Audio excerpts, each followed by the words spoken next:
everyone, my name is Derek Plavin, and welcome back to episode 7 of How to Practice Jazz Guitar Efficiently.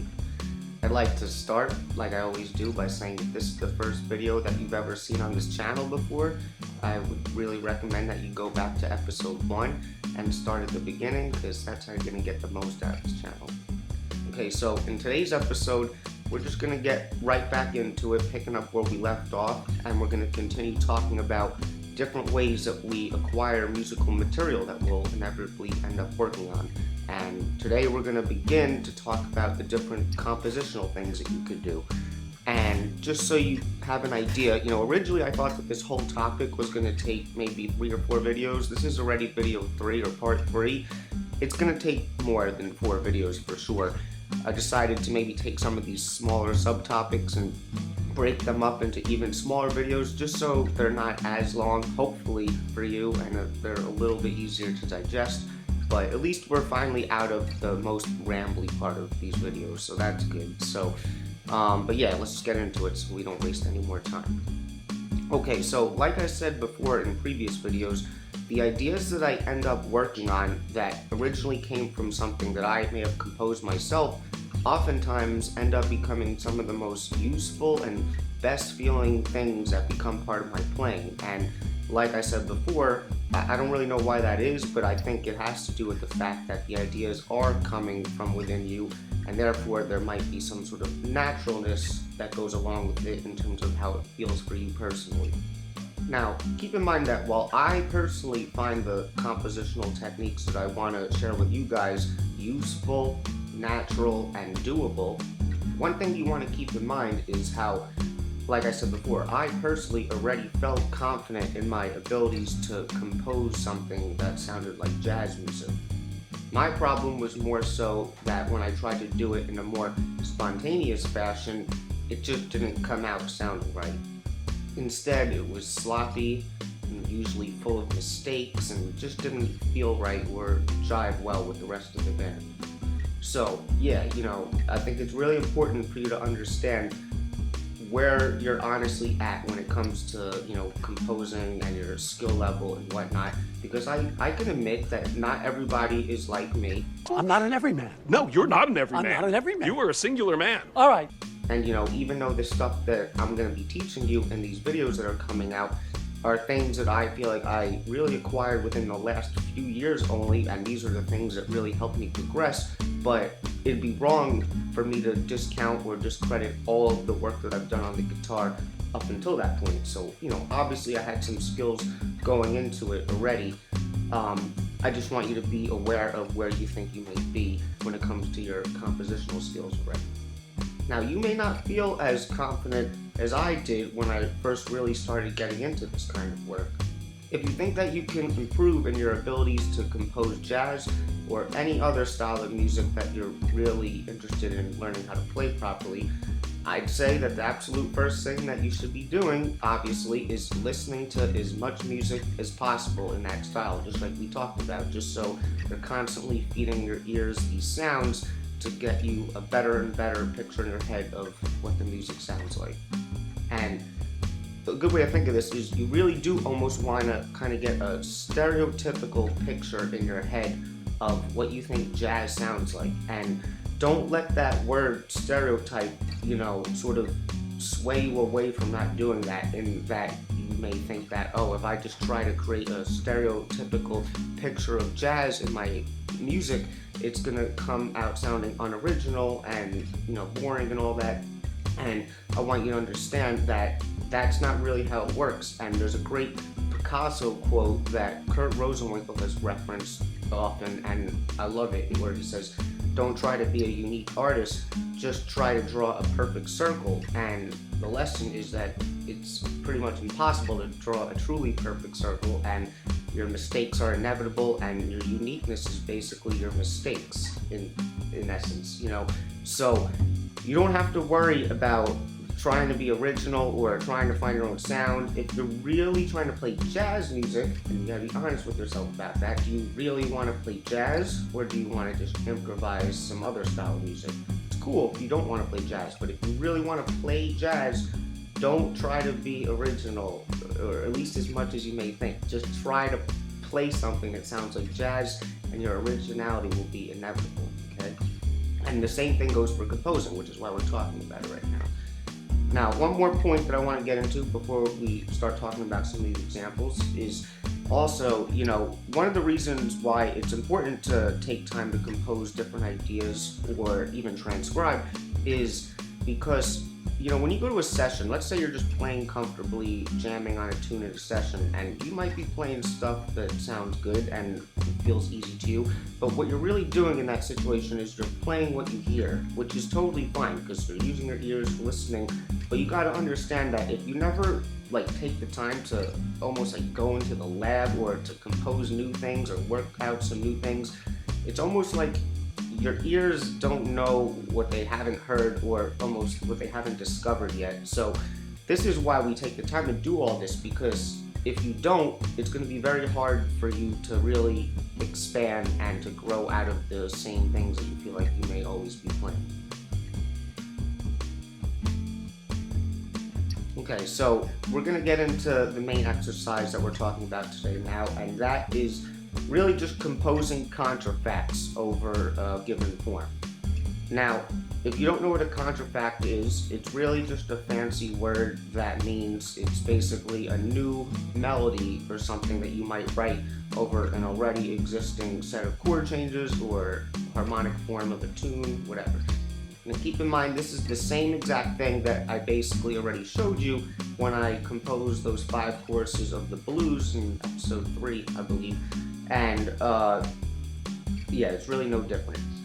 Now, usually when it comes to contrafacts, like this specific compositional technique, usually it's comprised mainly of single notes, but you can throw chordal stuff into your contrafacts if you want to, but it's usually not the main function, I think, of this exercise. To me, because this is the only exercise we're discussing today, but in comparison to what we might talk about in the next video, which has more to do with perhaps composing just simple isolated phrases over or based off of a given scale degree of a tonality, that's what we're going to do next. But the contrafact is better if there's a particular set of changes or a whole tune or a section of a tune that you just feel like you're having a hard time playing musically over, or your ideas that are coming out over those changes, you just don't think they're good.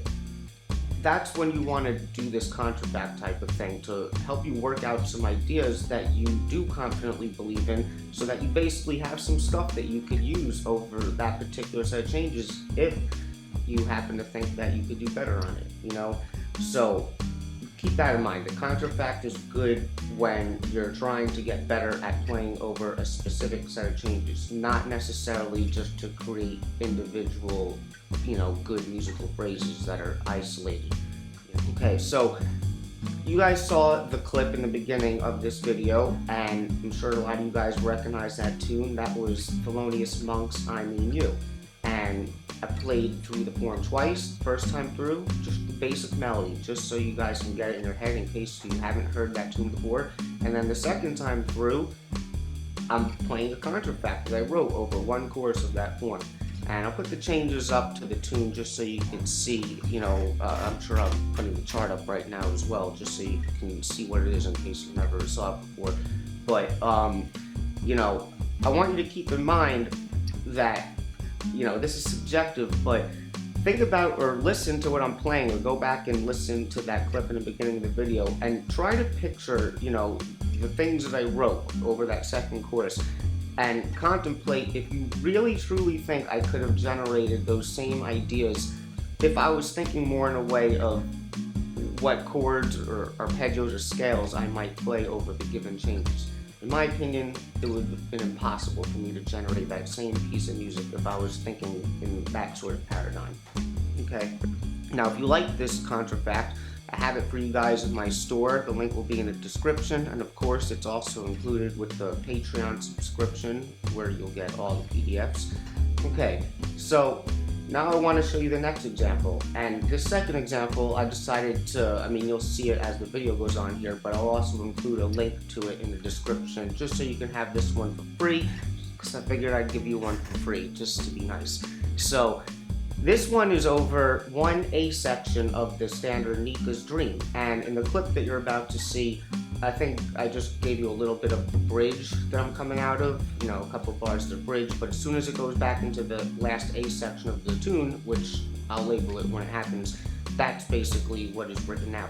And I remember when I wrote this out a few years ago, because I'm basically revisiting this music with you guys right now, and it's awesome because these lines basically got lost, and just like I said before, this is why it's great to write things down, because I'm basically rediscovering my own musical ideas and naturally loving them because they came from me, and basically thinking, man, I gotta get this into my playing. Okay, so with this tune, you know, the part of the A section where it's going back and forth between two minor chords a whole step apart, that's something that to me at least seems like an easy sort of, you know, harmonic movement to play over. It's pretty open, but I found that it was actually hard to sound musical over that, especially when it transitions to the next, you know, the 2/5 or the more functional harmony at the end of the section. So therefore I decided I wanted to compose something over it. So I knew I had something that sounded good and just one option of something that I liked. So check this out. I hope you enjoy it.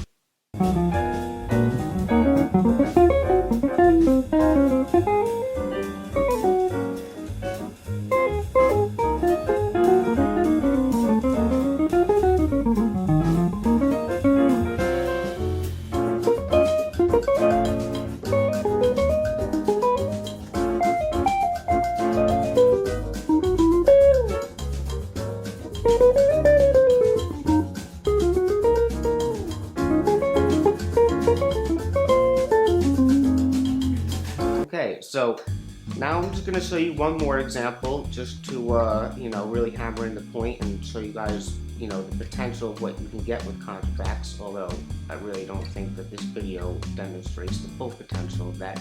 But this is over the bridge of the Kenny Barron tune Voyage, and when you see the clip, same thing. I think I'm just coming out of the A section, but I'll let you know when the bridge starts. And the changes to this bridge are very, you know, particular. You don't really see this motion in a lot of standards where it's like a chromatic ascending series of 2/5/1s. And, you know, even though it's very formulaic, it's not easy to sound musical over this sort of chromatic ascending 2/5 progression. So this to me was a perfect type of thing to work out a line through that basically runs through all these chromatic moving 2/5s, so that I know that I have something that sounds musical, and then I could go and practice these ideas later and hopefully they become part of my playing.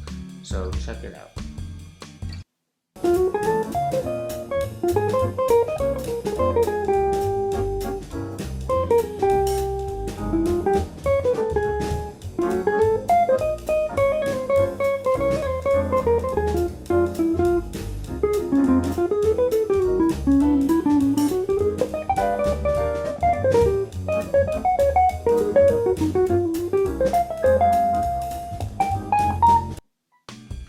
Alright, so I hope you enjoyed that one as well. Again, that one will also be in the store on my website and also available on Patreon, so hope you check it out. And yeah, I think we're just going to leave it there today, just to hopefully keep this video as short as possible.